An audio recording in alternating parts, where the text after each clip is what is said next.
My sister sat at my own kitchen table 3 days after my husband moved out and said, "Maybe it's for the best. He deserves kids."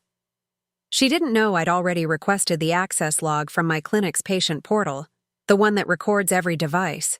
Every login, every download, going back 6 months. She said it gently. She always says the cruelest things gently. She reached across the table and squeezed my hand while she said it, like she was doing me a kindness, like she hadn't spent the last 2 weeks deciding exactly how this conversation would go. I let her hold my hand. I even thanked her for the soup.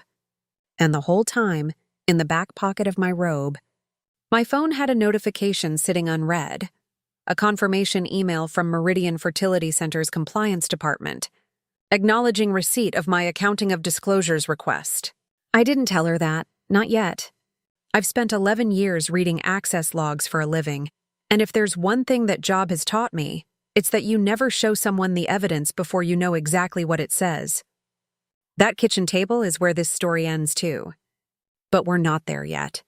My name is Elena, I'm 36, and 3 weeks before my sister sat in my kitchen offering me comfort for a diagnosis I never actually had, my husband of 9 years packed 2 suitcases and told both of our families I was infertile, as if that were a fact, as if it were something he'd confirmed with his own eyes, instead of something my sister had shown him on a stolen screenshot from a file that was never hers to open.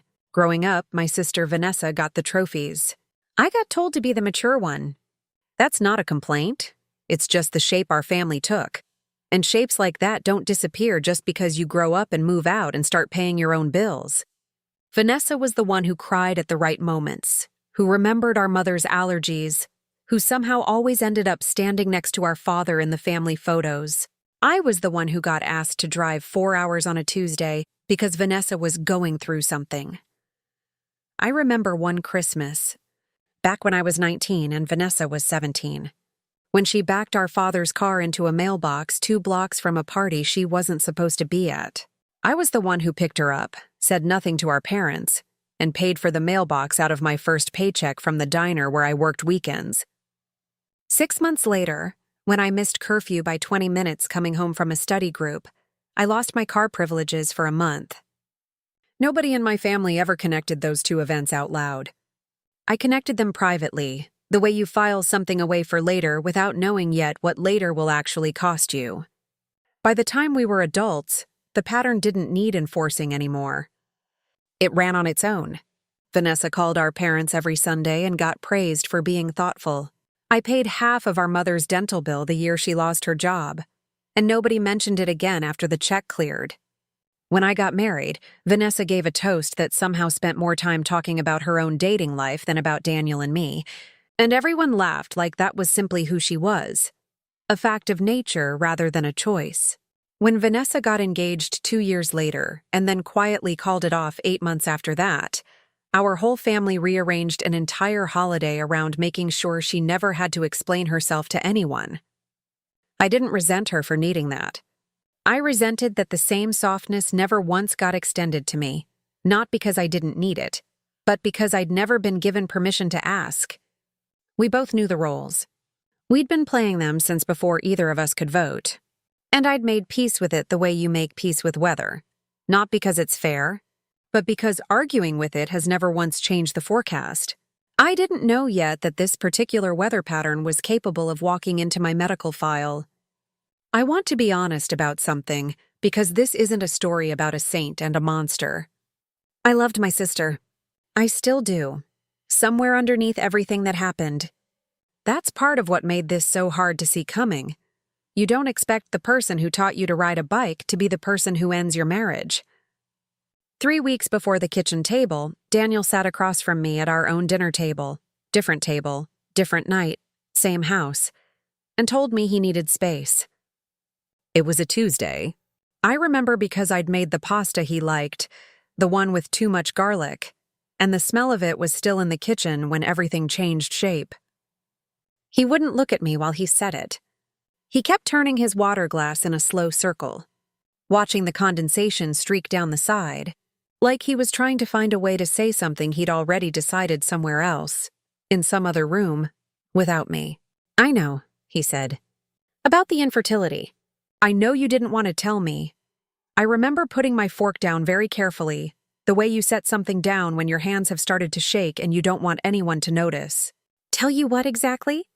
The clinic, he said. The test results. Vanessa said you didn't want to worry me until you had a plan. I sat there for a long moment, trying to understand which parts of that sentence were real. We had been trying for a baby for 8 months. Nothing unusual. Nothing that any doctor had called a crisis. I'd had one early panel come back with a flagged marker, the kind that gets flagged on nearly a third of first-round tests, the kind my doctor had already told me not to worry about until the follow-up. The follow-up results were sitting in a blue folder in my nightstand drawer. I hadn't opened it. Some part of me had been putting it off, the way you put off opening a bill you're afraid of, even when you know the number probably isn't as bad as your fear is telling you. I hadn't told Daniel about the flag because there was nothing to tell yet. I was waiting for the actual answer before I handed him a fear that might not even be true. I don't have a diagnosis, I told him. I have one early result and a folder I haven't opened. He looked at me like I'd just confirmed something instead of denying it. That's not what the screenshot said. What screenshot? Vanessa sent me a picture of the lab results. Weeks ago, she said she felt terrible keeping it from me, but she thought I deserved to know before we sank more time into this. I asked him to show me the picture. He said he'd deleted it, out of respect for me because he didn't want it sitting in his phone like evidence against me. I remember thinking, even in that moment, how strange it was that he'd call it evidence. As if some part of him already understood what it actually was, without letting himself follow that thought any further. Daniel, I said, I need you to hear me. There is no diagnosis. There was one flagged number on one early test. That's not the same thing. Then why didn't you tell me yourself? Because I was waiting for the actual answer. Because I didn't want to hand you a fear I wasn't even sure was real. He looked down at his glass instead of at me. She wouldn't lie about something like this. He picked up his water glass, drank from it, and told me he needed a few days at his brother's place to think. 9 years of marriage, and he left over a fact that had never actually been established. A fact someone had handed him in a screenshot he wouldn't let me see, and wouldn't ask me to see either. I want you to hold on to that detail. The screenshot. It matters more than anything else in this story. For the first 2 days after he left, I didn't think about my sister at all. I thought about myself, and about the folder in the drawer, and about whether I even wanted to open it anymore, now that it had already cost me something before I'd had the chance to read it. I slept on Daniel's side of the bed the first night, which I know doesn't make sense, except that grief rarely does. I made coffee for 2 people out of habit on the second morning and poured the extra cup down the sink. I've audited medical records for over a decade. I know exactly how information moves through a system, who's allowed to touch it, and what it means when someone touches it who shouldn't. On an ordinary Tuesday, I could tell you, without blinking, the difference between a legitimate clinical access and a curiosity click by someone who had no business in a chart at all. But grief doesn't care what you do for a living. For 2 days, I wasn't an auditor. I was just a woman whose husband had left over a diagnosis that didn't exist, sitting in a kitchen that suddenly felt too big for one person's dishes. On the second night, I finally called my friend Delia, who I'd known since college, and who had never once, in 15 years, needed me to explain myself twice. I told her everything. The flag, the folder I hadn't opened, Daniel's face when he said the word Vanessa had used. She didn't tell me to calm down or to give him the benefit of the doubt. She asked me one question. Have you actually looked at your own results yet? I admitted I hadn't. She said, gently, that whatever the truth turned out to be, I deserved to know it before I let anyone else's version of it live in my house any longer. It wasn't advice, exactly. It was just someone reminding me that I didn't have to sit with this alone, and that asking for help wasn't the same as losing. On the third day, the clinic called. It wasn't unusual for the clinic to call. We'd been patients there for almost a year. But this call was different. The woman on the line, a scheduling coordinator I didn't recognize, said she was following up on an access request I'd submitted for my own chart. and asked if I still wanted the printed copy mailed or if the digital version had been sufficient. I hadn't submitted any access request. I already had access to my own chart, the same way any patient does through the portal login on my phone. That's the first thing that felt wrong. A small detail. The kind of thing you'd miss if you weren't trained to notice small details for a living. Most people hearing that sentence would have said, "Oh, that must be a mix-up," and moved on with their day. I've spent 11 years being the person whose entire job is to not move on from sentences like that. "I didn't submit a request," I said, keeping my voice as flat and pleasant as I could manage. "Can you tell me what request you're referring to specifically?" There was a pause, the sound of a keyboard, and then she read off a request number, a date 2 weeks earlier, and a device type, a front desk workstation, not a patient portal login. She said it the way you'd read a grocery list, with no idea she was handing me the first piece of a much larger puzzle. That's not how patients access their own records. Patients log in from their phones, their laptops, their own accounts. A front desk workstation means an employee. Someone inside the building had pulled my file from the inside. Not through my login, not through any credential that belonged to me. I thanked her, hung up, and sat very still in my kitchen for a long time. I remember staring at the coffee maker, at the small red light that meant it was still on, and thinking very clearly that whatever had happened here wasn't an accident. Systems like that don't misfire randomly. Someone had made a choice. The blue folder was still in the drawer. I still hadn't opened it. But something had shifted. This wasn't about the results anymore. This was about who else had already seen them before I had. I want to explain what I actually do for work, because it matters for everything that happens next. I'm a health information privacy auditor. When a hospital system needs to know who looked at a patient's file, when, from where, and whether they had a legitimate reason to, that request comes across my desk. I don't work for law firms. I don't write subpoenas or file lawsuits. I read logs. I compare timestamps. I flag the gap between what someone was allowed to see and what they actually looked at. Most days my job is invisible. A nurse pulls a chart she shouldn't have. A billing clerk peeks at a coworker's file out of curiosity. And I'm the person who quietly notices the pattern and writes the report nobody enjoys reading. It's quiet work. Most people don't think about it until the day they need it. I had never once thought I'd need it for my own file. In 11 years, I had run this exact process for strangers dozens of times. Patients who'd called in, upset, certain someone had looked at something they shouldn't have. I always believed them faster than my coworkers did. I understood, in a way some of them didn't, that the feeling of being watched inside your own medical record isn't paranoia. It's usually correct. Under federal privacy law, every patient has the right to request an accounting of disclosures, a record of who accessed their protected health information, when, and through what device. Most people never ask for this. I ask for it professionally, several times a week, for other people's charts. That afternoon, sitting at my kitchen table with a cup of coffee going cold beside me, I filed the request for my own. Before I filed anything, I sat with the request form open on my laptop for almost an hour, cursor blinking in an empty field, arguing with myself. Some part of me wanted this to be nothing, a clerical error, a system glitch, anything other than what my instincts were already telling me it was. Filing the request meant admitting I was willing to find out for certain, even if certain meant confirming something about my own sister that I'd spend the rest of my life unable to unknow. I thought about the 2 days I'd already spent grieving a marriage over a lie I hadn't yet proven was a lie. That was enough to move my hands back to the keyboard. It would take up to 60 days to receive a full response by law. But because I'd flagged it as a suspected unauthorized access, a phrase I know how to use correctly, because I use it professionally, every week, for other people's files, the compliance department escalated it. Escalated requests move faster. I knew that. It's part of why I filed it the way I did, using the exact language that would move it to the top of someone's queue instead of the bottom. While I waited, I finally opened the blue folder. I sat on the edge of my bed for a few minutes, before I actually broke the seal on the envelope inside it. It's a strange thing being afraid of a piece of paper.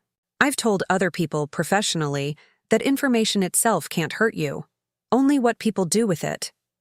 I hadn't quite believed that about my own life until I was holding the envelope and realizing my hands weren't steady. Inside was a single page. A follow-up panel, drawn 2 weeks after the first one, the one that had triggered the original flag. Everything on the page fell within the normal range. My doctor had written a short note at the bottom, the kind doctors write when there's genuinely nothing more to say. No further action needed. Cleared. There was no diagnosis. There had never been a diagnosis. There had been one early result that gets flagged for nearly a third of patients on a first panel, followed 2 weeks later by a completely unremarkable page that had been sitting in my nightstand, unopened, because I'd been too afraid to look at it.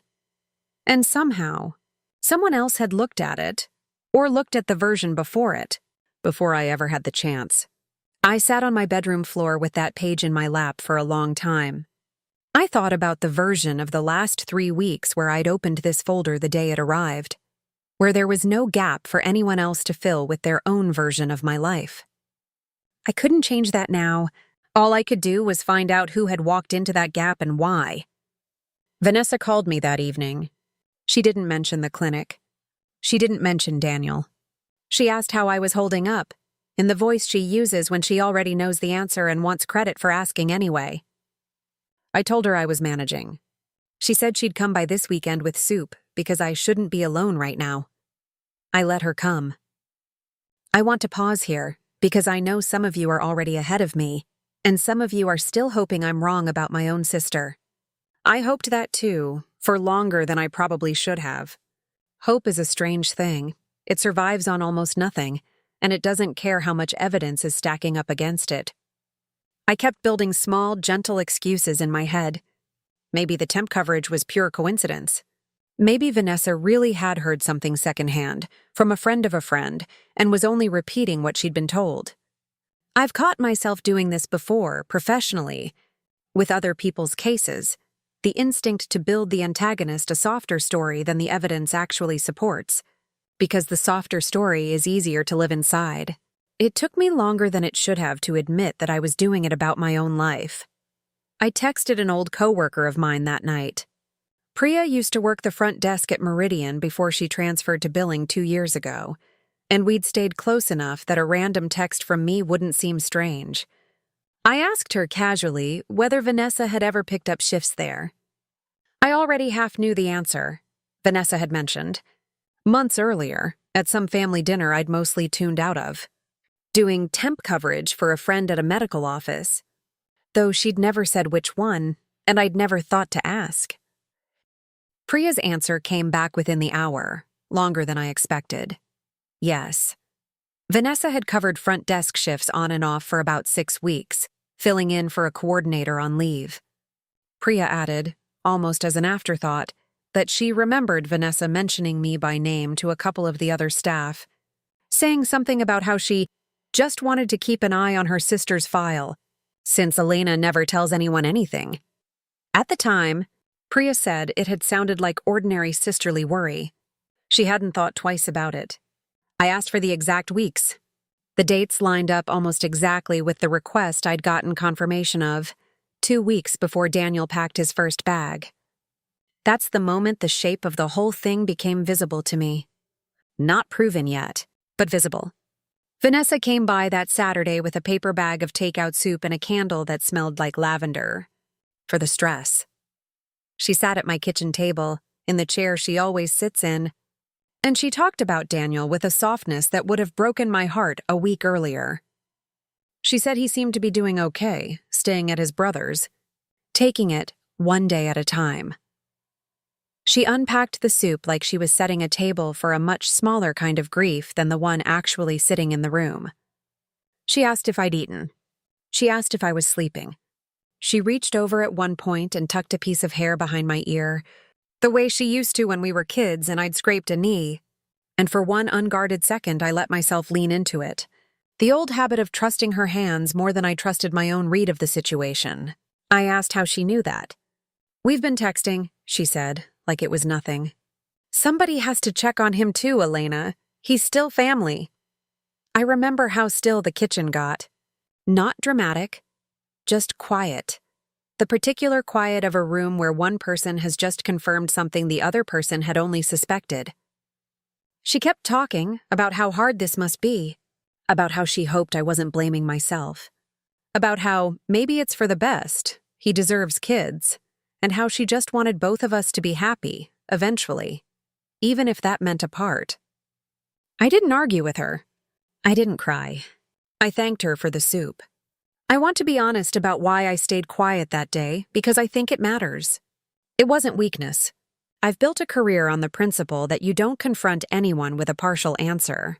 You wait until the evidence is complete, because a partial accusation gives a person time to build a story around it. I already had the request number, the device type, the coworker's confirmation. I didn't yet have the one thing that would make it undeniable, the full audit trail, tying a specific login to a specific person on the record from the clinic itself. Without that, this was still just my word against hers, and in my family my word had never once outweighed my sister's. So I waited. 9 more days. Those 9 days were harder than the 2 right after Daniel left, in a different way. Grief has a rhythm to it, even when it's ugly. You cry, you eat something you don't taste, you go to bed too early, and the next day, you do it again. Waiting for proof has no rhythm at all. I went to work. I audited other people's files, flagged 2 legitimate violations for other patients, wrote up my findings in the same careful, unemotional language I use every week, and then drove home and sat with my own uncertainty, like it was a guest I hadn't invited but couldn't ask to leave. On the 5th day, Daniel texted me. Just one line. "I hope you're doing okay." I stared at it for almost 20 minutes before I typed back a single word. Managing. Because I didn't yet have anything else true to say, and I wasn't going to hand him half a story the way his source had handed him one before. On the 7th day, I saw that Vanessa had posted a photo from a hiking trail, captioned something about protecting your peace, and sometimes the people closest to you can't see what's right in front of them. I didn't comment. I didn't need to. I already knew what was actually in front of me. I was just waiting for the paperwork to say it out loud, in language nobody in my family would be able to argue with. The full disclosure report arrived by secure email on a Tuesday morning. I read it standing in my kitchen, still in my coat, before I'd even set down my bag. It showed exactly what the coordinator had described on the phone. A front desk workstation login, 16 days before Daniel left at 2:47 in the afternoon. My chart had been opened for 4 minutes. No clinical notes were added. No orders were placed. Someone had simply opened the file, looked at the earliest result, the flagged one, not the cleared follow-up, and closed it again. The login was tied to a temporary staff credential. The name on that credential was Vanessa's.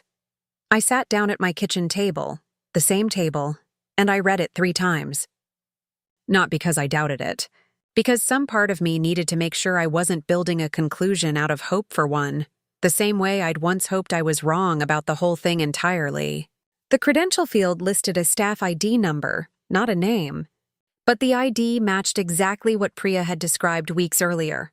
A temporary front desk login, issued for the 6-week coverage period, deactivated the same week Vanessa's coverage ended. I cross-referenced it against the HR intake list I still had access to from my own system privileges, the same way I'd cross-reference any other case. The name attached to that ID number was my sister's. I wasn't wrong. Some part of me had been hoping, right up until that exact moment, that I would be. That hope didn't survive the second page of the report. I called the clinic's compliance office that same afternoon. I didn't yell. I didn't need to. The report already said everything that needed saying. A woman named Renata picked up, identified herself as the compliance officer, and asked me to walk her through what I'd found. I explained, calmly, in the structured way I'd explain a finding to any client at work. Here is the access. Here is the timestamp. Here is why it falls outside authorized use. That I believed a former temporary employee had accessed my chart without authorization. and that I wanted to formally request a meeting to review the findings, with the compliance officer and my treating physician both present. "You work in this field, don't you?"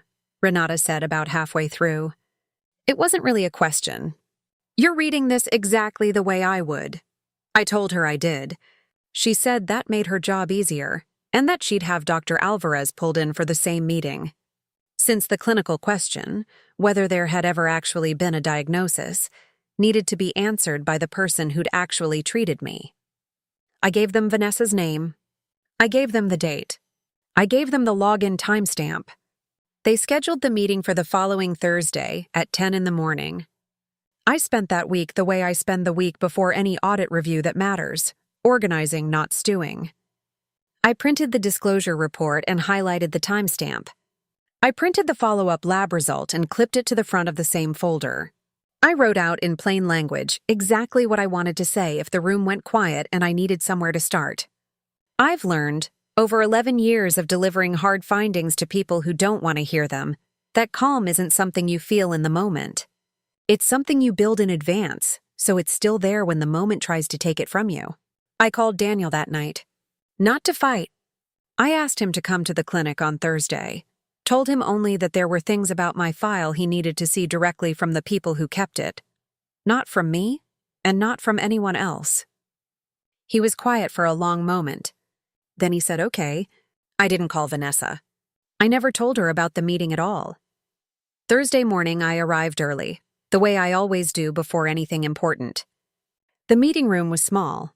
A round table, 4 chairs, a box of tissues nobody had touched yet, a window that looked out onto the parking lot where, in a few hours, I'd watch my sister's car pull away for the last time in a long while.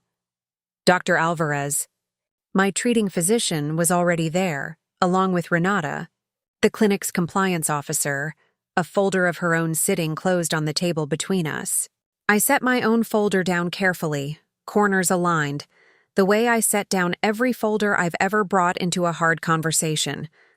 Daniel arrived a few minutes later, looking like he hadn't slept, glancing at me like he wasn't sure whether he was allowed to sit next to me or across from me. He chose across. I understood why, even if it stung a little. At 10:04, the door opened and Vanessa walked in. Nobody had invited her. Daniel, it turned out, had mentioned the meeting to her the night before, thinking he was just explaining where he'd be. She'd shown up anyway, dressed like she was arriving somewhere she belonged, already talking before she'd even sat down. Something about how she was glad we were all finally being honest with each other. Renata looked at me, a small, professional question in her eyes. "Do you want her removed?" I thought about it for exactly as long as it took me to realize that having her in the room might actually be better than not. I nodded. Let her stay. Vanessa took the seat next to Daniel, not next to me. I noticed that, and I think everyone else in the room noticed it too. "I want to say something before we start," she said, hands folded on the table like she was the one who'd called this meeting. "I know how this looks, but everything I did because I love this family. And sometimes love means telling people the hard truth before they figure it out the hard way." "You don't know what the truth was," I said. "That's the part you're going to have to sit with in a minute." Dr. Alvarez spoke first. Calm, professional, unhurried, the way people speak when they have nothing to hide and no reason to rush. She explained directly to Daniel that Elena's initial panel had shown one flagged marker, common in roughly a third of first-time patients, and that the follow-up 2 weeks later had come back entirely within normal range. There had never been a diagnosis of infertility. There had never been a diagnosis of anything. The chart, she said, had never contained the word Vanessa had used to describe it. "So there's nothing wrong with her," Daniel said quietly, like he was testing whether the sentence would hold weight if he said it out loud. "There was nothing to be wrong with," Dr. Alvarez said. "A single early marker isn't a diagnosis. It's a data point. That's exactly why we run a follow-up before we ever discuss next steps with a patient." Daniel's face changed slowly, like a man recalculating something he'd built an entire decision on top of. Renata spoke next.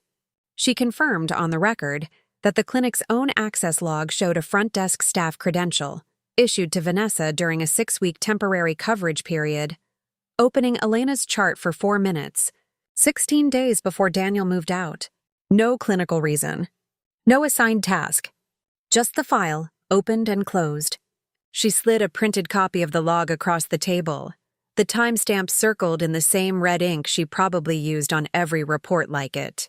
"That's not what happened," Vanessa said. Her voice had lost the softness from my kitchen table. "I was just checking because I was worried about her. That's not a crime." "It's a federal privacy violation," Renata said, without raising her voice at all, regardless of intent. "Employees don't get to access patient files outside their assigned duties, even for family, even out of concern. Especially not for family. So what, I'm supposed to just watch her go through something and do nothing?" "You're supposed to ask her," Renata said. "Directly. The way anyone who actually respects a person's privacy would."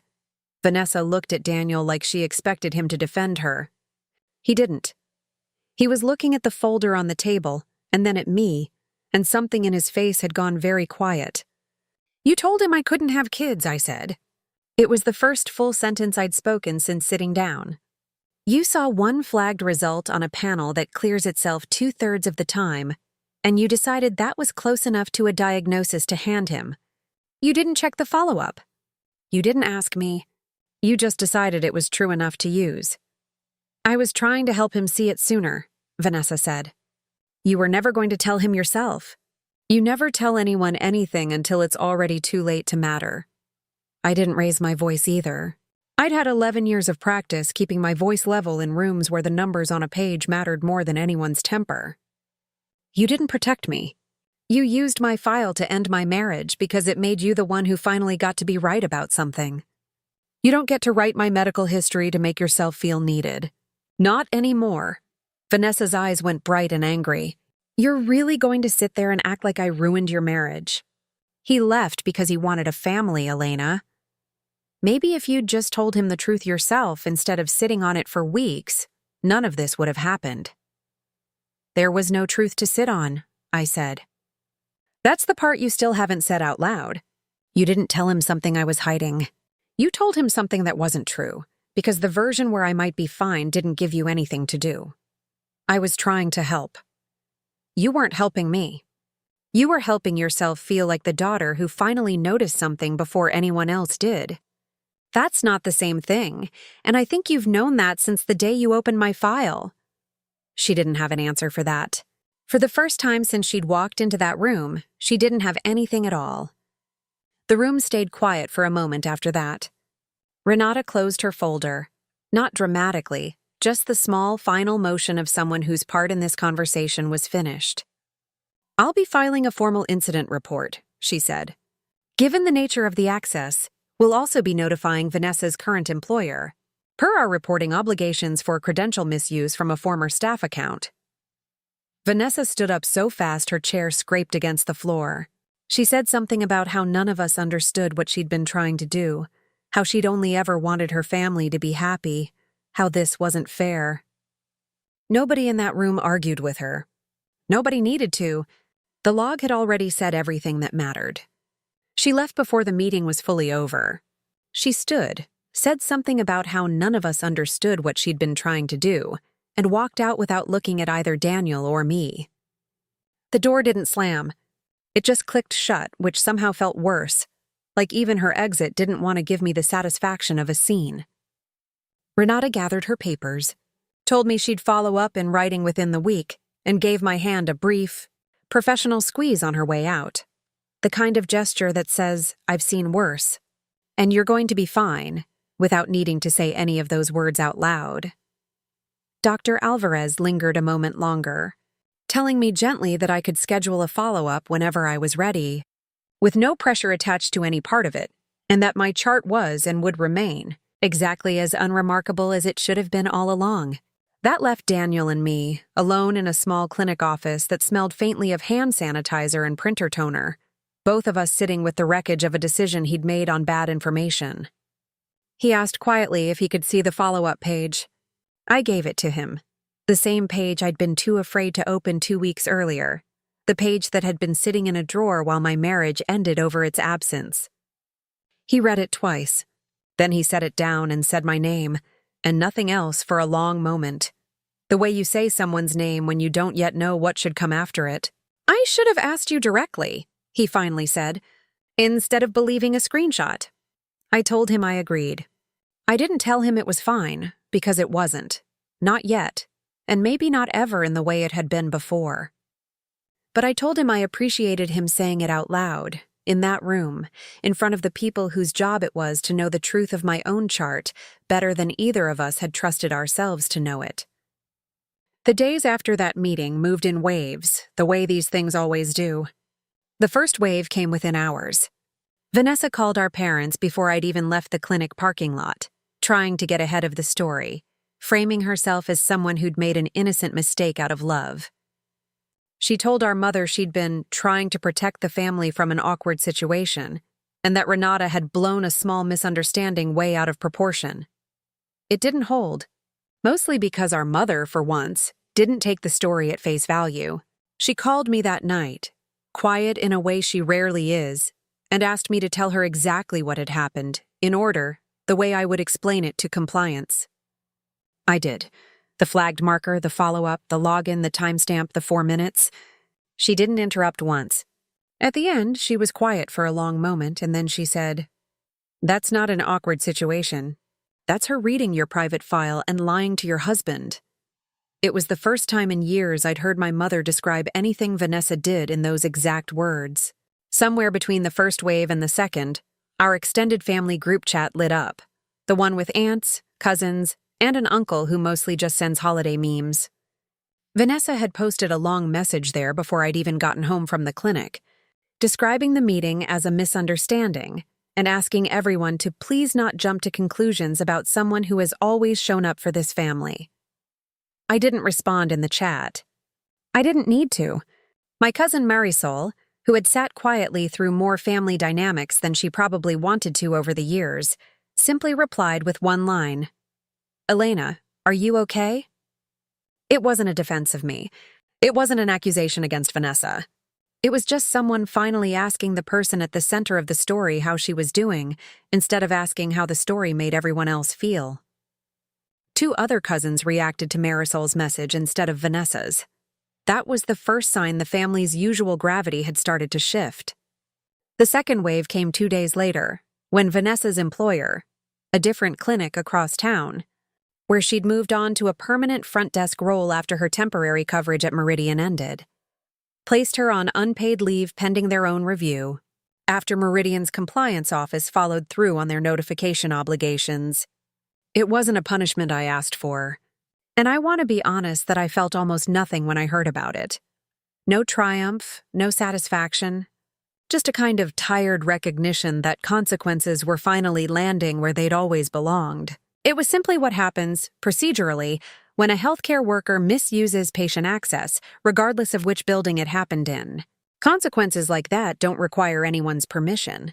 They just require the truth to be documented somewhere official by someone whose job it is to document it without flinching. The third wave was quieter, and it took longer to arrive. Our father, who had spent 30 years finding ways to excuse whatever Vanessa did, called me nearly a month later. He didn't apologize the way people do in movies, with a long speech and tears. He just said, plainly, that he was sorry he'd never once asked me what I actually needed. Growing up, while he was busy making sure Vanessa never wanted for attention. He said he'd started to notice only recently how much of my life he'd learned about secondhand. Through Vanessa, or through polite silence, instead of by asking me directly. It wasn't a full reckoning.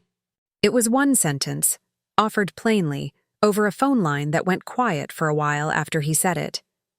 It was more than I'd expected to ever hear from him, and I let myself take it for exactly what it was, without demanding it be bigger than that. The fourth wave came from an unexpected direction. My Aunt Rosa, who had watched this family's dynamics from a polite distance for as long as I could remember, sent me a message a few weeks later. She told me she'd noticed the pattern for years. The way Vanessa's version of events always seemed to become the family's official version. And that she was proud of me for finally making the paperwork do the talking, instead of trying to out-argue someone who'd never once had to answer for anything before. It wasn't a big gesture, but it was the first time anyone outside my parents and Daniel had said out loud that they'd seen the shape of it too. The fifth wave was mine to build myself. Daniel and I didn't rush back into anything. We talked, carefully, slowly, over coffee at first, in neutral places, the way you rebuild something you're not sure can hold weight again yet. I told him I needed him to be someone who asked me directly, from now on, instead of someone who accepted a second-hand version of my life from anyone else, especially my sister. He said he understood, and that he'd spent the weeks since the meeting turning over exactly how easily he'd believed a screenshot over 9 years of knowing me. Understanding and rebuilding trust are two different things, and we both knew it. We're still working on the second one. I'm not going to pretend that part is finished, because it isn't. And stories like this don't owe you a tidy bow just because the villain got caught. 6 months after that morning at the clinic, Daniel and I went to dinner for the first time somewhere that wasn't a coffee shop or a neutral bench in a park. We didn't talk about Vanessa at all that night, which felt, in its own quiet way, like progress. Proof that the story had finally stopped needing to be the main character of our marriage. He reached across the table at one point, the same way he used to, and asked if I still had the follow-up page. I told him I did. He asked if I'd consider making a copy for him to keep, not because he doubted it anymore, but because he wanted a version of the truth that belonged to him too, instead of always having to borrow mine. I made him the copy the next morning. It felt less like handing over evidence and more like handing over trust. The kind you rebuild not with grand gestures, but with small, deliberate ones. The way you'd rebuild anything that actually matters. I made one change that had nothing to do with Vanessa directly, and everything to do with what I'd learned from all of this. At the next family gathering, when my mother asked gently whether I wanted to invite Vanessa to Sunday dinners again, eventually, once things settle, I told her the truth. That I wasn't ready to answer that question yet, and that I needed our family to stop treating my answer as something to be managed around rather than respected. My mother didn't push back. She just nodded, and for the first time in longer than I could remember, nobody at that table tried to speak for me. A few weeks after the meeting, I met my old co-worker Priya for coffee, mostly to thank her in person for the small favor that had ended up mattering more than either of us realized when she answered my text. She asked how I was doing, really doing, not the version I give my mother. I told her the truth, that some mornings I still reached for my phone to text Vanessa something small, a recipe, a meme, before remembering, and that the reaching still surprised me every time. Priya didn't tell me I was better off, or that Vanessa never deserved me, or any of the tidy things people say when they want a hard story to feel finished. She just said, "You did the thing most people are too scared to do. You waited for proof instead of asking everyone to just believe you." That stayed with me longer than I expected it to. Vanessa and I haven't spoken since that morning at the clinic. I don't know if we ever fully will, not the way we used to. I don't think I want the version of used to that meant I stayed quiet so she could keep being the daughter who never had to answer for anything. And I stayed quiet so the peace at every holiday table could keep being cheaper than my own dignity. What I do know is this: the truth was never actually hidden. It was sitting in a blue folder in my own nightstand the entire time. My sister didn't have to lie about a diagnosis that existed. She had to build one out of a result that had already cleared itself because the real answer was never going to serve what she wanted from that moment. She wanted to be the one who saw it first. She wanted to be needed in the biggest way she'd ever been needed. And for a few weeks it worked, because I'd spent 30-some years training everyone around me, including myself, to believe her version before mine. I don't think Vanessa set out to be cruel. I think she set out to matter the way she'd always mattered. And she reached for the fastest tool she had access to, a keyboard, a Logan she wasn't supposed to still have, a screenshot she could frame however she wanted before anyone else had the chance to add context. That doesn't excuse what she did. It just means the story isn't as simple as a villain twirling a mustache. Most real betrayals aren't. They're usually just someone choosing their own comfort over someone else's truth, one small decision at a time, until the decisions add up to something that can end a marriage. If there's one thing I'd want anyone listening to this to take with them, it's that privacy isn't a favor someone does you. It's not something you have to earn back from people who claim to love you. The people who are supposed to protect your most private information, medical, financial, personal, don't get a pass just because they share your blood or your last name. Being someone's sister or mother or best friend isn't a credential. It isn't access. It isn't permission. And if you're ever standing in a kitchen, being told gently that a painful thing about your life is for the best, pay attention to how certain that person seems. Certainty without proof is usually the first sign that someone's protecting their own story, not yours. The people who actually love you tend to ask questions before they hand you conclusions. Keep records when people keep rewriting the truth, not because you're planning a war, but because clarity is the only thing that can't be argued with later. I didn't win anything in that clinic office by being louder than my sister. I won it by being more patient than she expected me to be. Being needed by your family and being respected by them are not the same thing. I spent most of my life confusing the two. I don't anymore. The blue folder is still in my nightstand. I don't need to hide it now. It doesn't hold a secret anymore. Just an ordinary, unremarkable result. Exactly the kind of page that was never supposed to matter this much, and never should have been allowed to end anything at all.